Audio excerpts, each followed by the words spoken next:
So welcome back. This is the platform of SV Smart Competitive Hybrid Schooling System. So student, today I will discuss about chapter 6 that is evolution class 12th biology. इसमें हम लोग देखेंगे बेटा assignment के कुछ question, जो practice के questions आप लोगों को एज असाइनमेंट दिए जाते हैं करने के लिए. तो टोटल क्वेश्चन हमारे पास कितने रहेंगे? नंबर ऑफ 20 क्वेश्चन रहेंगे. इसमें फर्स्ट क्वेश्चन है, देखो बेटा, जैसे फर्स्ट क्वेश्चन आपके पास है, क्या क्वेश्चन है? होमो सेपियंस अराइज इन. बस ऐसे ही क्वेश्चन आपको पूछे जाते हैं, तो आपने थोड़ा सा ध्यान रखना है. Homo sapien arise in America, China, Australia, Africa. तो बच्चे आप एनसीईआरटी में खोल के देखना, ये आपका राइट आंसर है अफ्रीका. और थोड़ी सी एक्सप्लेनेशन में आप लोगों को यहाँ पे इसकी दे देता हूँ. एक्सप्लेनेशन में बताया कि Homo sapiens arose in Africa and moved across the continent and developed into the distinct races.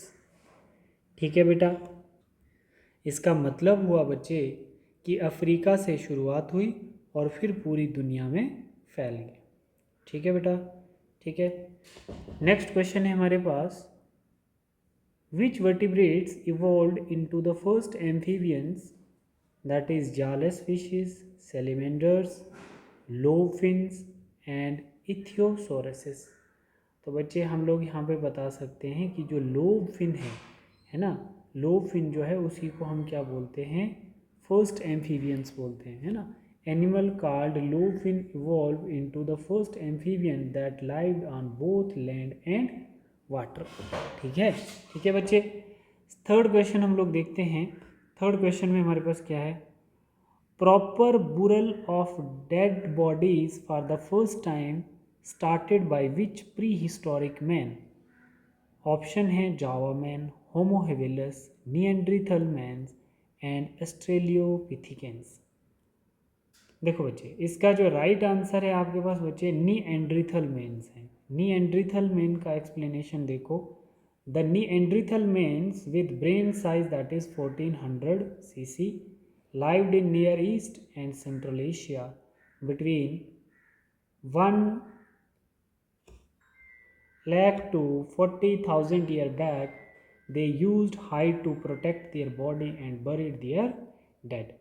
ठीक है बेटा, तो आपने ये अच्छे से याद रखना है. The proper burial of dead bodies for the first time is attributed to Neanderthal mans. ठीक है, ये कैसे हमें पता चला है? Research has shown that Neanderthal practised burial behaviour and intentionally buried their dead often in shallow graves long with stone tools and animal bones. ठीक है. क्वेश्चन नंबर 5 हम लोग देखते हैं यहाँ पर. फिफ्थ क्वेश्चन क्या है?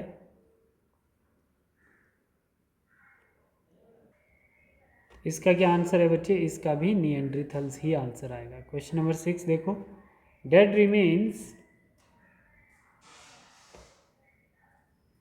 of organisms found in the earth crust, earth layer, in the paleontological evidence, morphological evidence and anatomical evidence and physiological evidence. तो डेड रिमेन ऑर्गेनिजम्स, तो हम लोग जब इसकी बात करते हैं डेड रिमेन ऑर्गेनिजम्स की, तो हमारे पास क्या आ जाएगा बच्चे?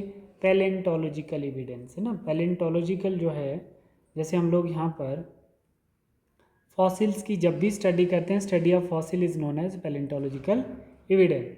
Fossils are body remain of dead plants and animals are their impressions, है ना.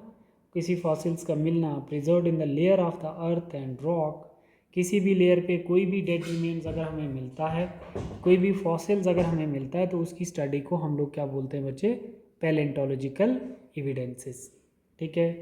नेक्स्ट क्वेश्चन हमारे पास आता है. इसका जो राइट आंसर है वो ए पार्ट है बेटा. The first human being like pre historic man was, pre historic man was homo sapiens. ये गलत हो गया बच्चे. होमो इरेक्टस किसकी बात कर रहा है? प्री हिस्टोरिक मैन जो होता है वो होमो हेबिलस होता है. Homo habilis is the earliest known species in the human lineage, generation to generation. Cranial capacity of them is between 550 to 650 cc. ठीक है. तो अब हमारे पास आता है क्वेश्चन नंबर 8. हम लोग यहाँ पर क्वेश्चन नंबर 8 देखते हैं. The naturalist who come about the same idea that the Darwin was Alfred Nobel, Lamarck, Alfred Wallace and H C Khurana, ठीक है।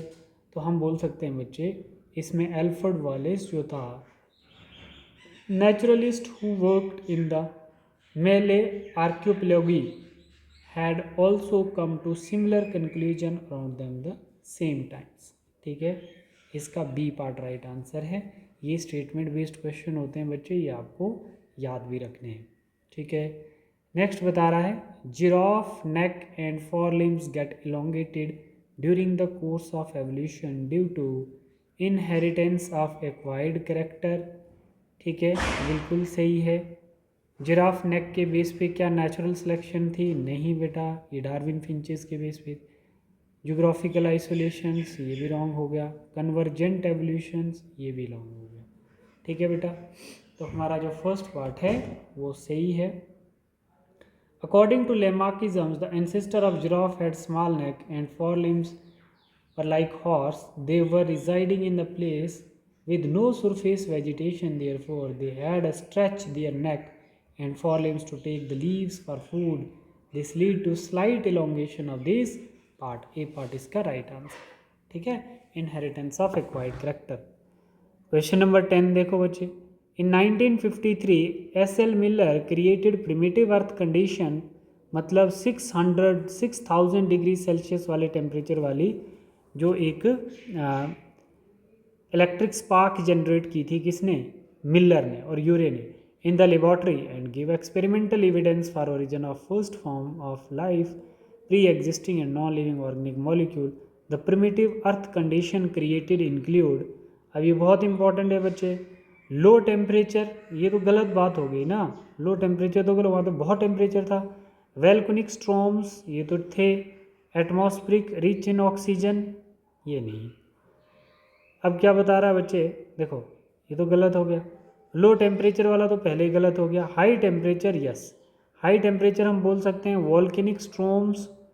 लो टेम्परेचर के बाद volcanic storms, non reducing atmosphere, इसमें ये देख लेते, ये भी गलत हो गया, ये भी गलत हो गया, ये भी गलत। हाई टेम्परेचर वॉल्केनिक स्ट्रॉम दोनों ठीक हैं। Reducing atmosphere containing methane, ammonia etcetera, ठीक है बेटा। तो यहाँ पर हमारा ये वाला ऑप्शन राइट है। Miller took flask containing mixture of gases ammonia, methane, hydrogen, ठीक है, and passes high frequency spark, कितना? 70,000 मिली वोल्ट का एक स्पार्क जनरेट किया था, जिसमें a small amount of water was boiled to generate water vapours, ठीक है। तो इसका जो डी पार्ट है वो राइट आंसर है। नेक्स्ट क्वेश्चन हम लोग देखते हैं इसमें बच्चे, question number 11। Fossils are generally found in embedded in the sedimentary rocks. On the sedimentary rocks, fossils occur in shale, limestone and sandstones, ठीक है। तो इसका ए पार्ट जो है वो राइट है।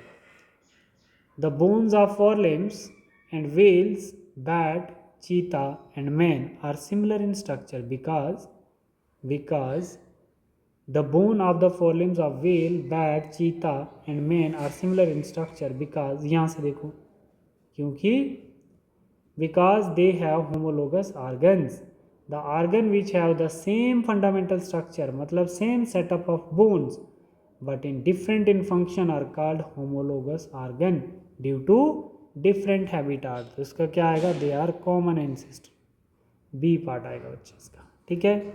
क्वेश्चन नंबर 13 में palaeontological evidence for evolution refer to divergent, homologous या फॉसिल्स। तो फॉसिल आ जाएगा बच्चे, अभी हमने देखा इसका। Palaeontology is the study of extinct organisms including their structure, environment, evolution and distribution is revealed by their fossil remains, ठीक है। नेक्स्ट क्वेश्चन है हमारे पास, सेलेक्ट द इनकरेक्ट स्टेटमेंट।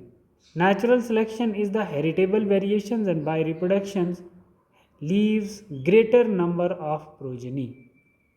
देखना बच्चे, ये तो गलत हो गया ना, मतलब इसने क्या पूछा? इनकरेक्ट पूछा ना, तो ये स्टेटमेंट कैसा है हमारा? ये करेक्ट है।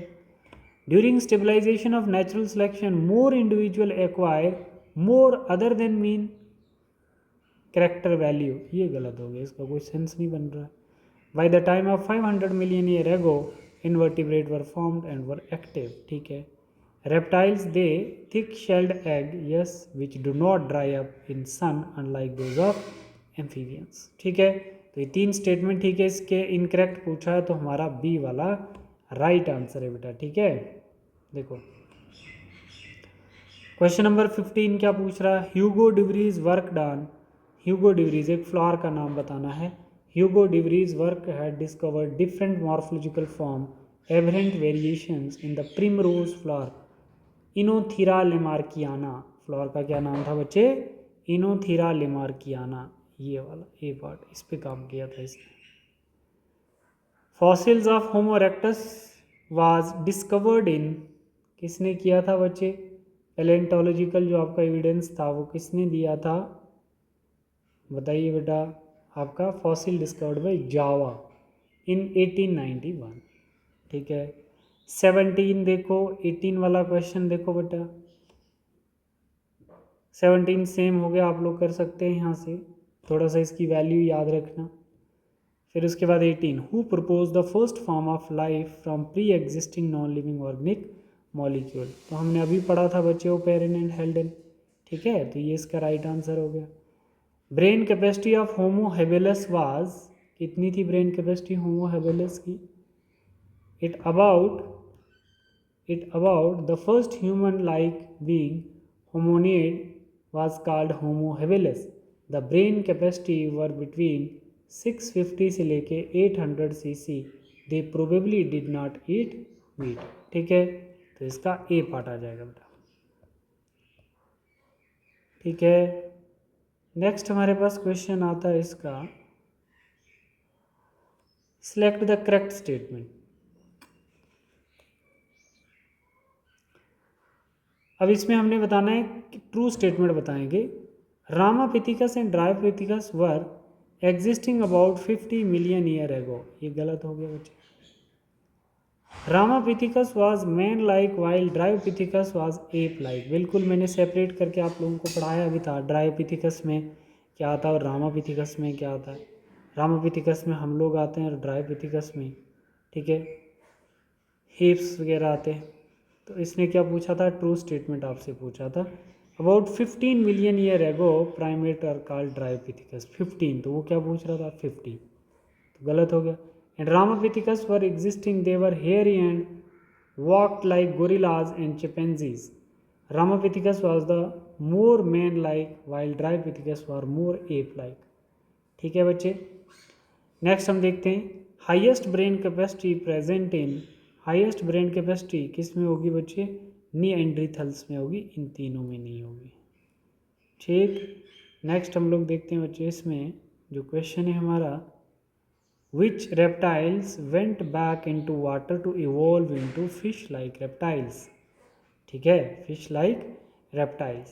तो हम लोग देखते हैं बेटा इथियोसोरस, अभी हमने देखा था कि फिश लाइक रेप्टाइल्स जो होते हैं went back into water to evolve fish like reptile जो है इथियोसोरस। यहाँ पे देखना बच्चा, some land reptiles went back into water to evolve into fish like reptiles probably 200 से 200 मिलियन ईयर एगो लाइक इथियोसोरस।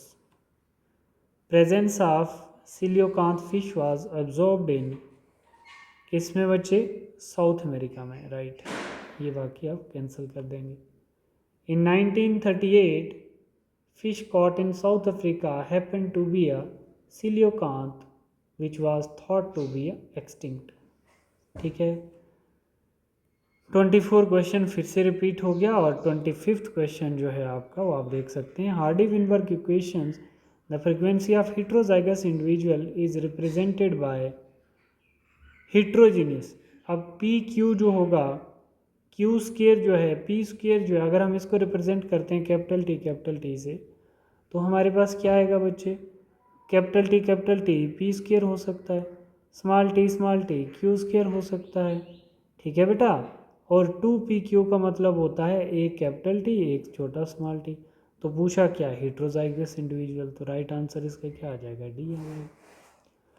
पूछ रहा है बेटा, देखो यहाँ पर वही चीज़ यहाँ पे है, मतलब P square plus Q square plus 2pq। ठीक है, पी square plus 2pq plus Q square equal to 1, ऐसे बनेगी इसकी सही equation. P square plus 2pq plus Q square equal to 1, ये हार्डी-विनबर्ग इक्वेशन है बच्चे। ठीक है, तो हेट्रोजाइगस इसमें क्या है, ये है हेट्रोजाइगस। ये क्या हो सकता है, कैपिटल टी हो सकता है। ये क्या हो सकता है, स्मॉल टी हो सकता है। बट ये जो है एक कैपिटल पी किससे रिप्रेजेंट किया रहा है, कैपिटल टी से, और स्मॉल क्यू किससे रिप्रेजेंट कर रहा है, स्मॉल टी से। ठीक है बच्चे, तो ये हेट्रोजाइगस कंडीशन है। तो बच्चे हमने 25 के 25 क्वेश्चन जो पार्ट टेस्ट के डिस्कस किए हैं। ठीक है, तो इसमें हम लोगों ने ये प्रैक्टिस के क्वेश्चन थे, हमारे असाइनमेंट के क्वेश्चन थे। पार्ट टेस्ट हमने पहले डिस्कस किया था, और सभी बच्चे अच्छे से प्रैक्टिस करें। ठीक है, जो नहीं आता है समझ में वो दोबारा पूछिए। Thank you.